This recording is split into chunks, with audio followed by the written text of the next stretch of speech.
And it's worse than anyone thought. Damage estimates for last month's storm are in.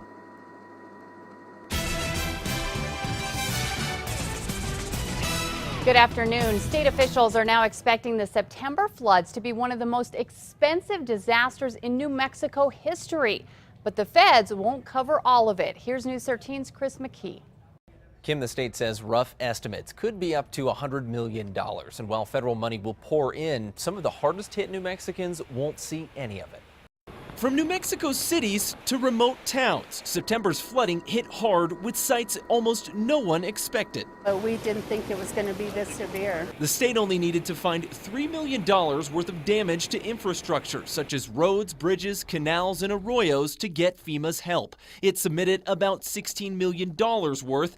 Now the state thinks there's more, a lot more. As we've gone a little further into digging into the damages that we do have, we're looking at the possibility of it being between $60 and $100 million.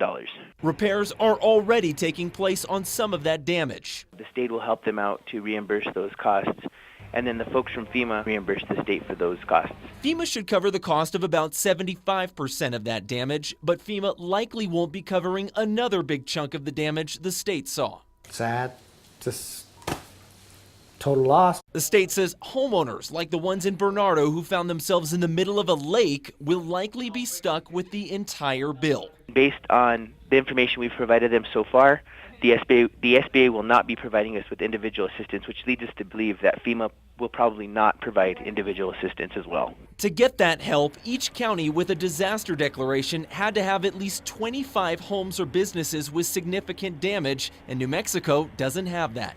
It's a pretty difficult threshold to meet, no matter what, in any emergency or disaster.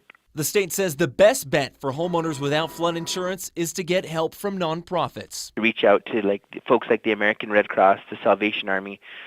They've always been very generous and helpful.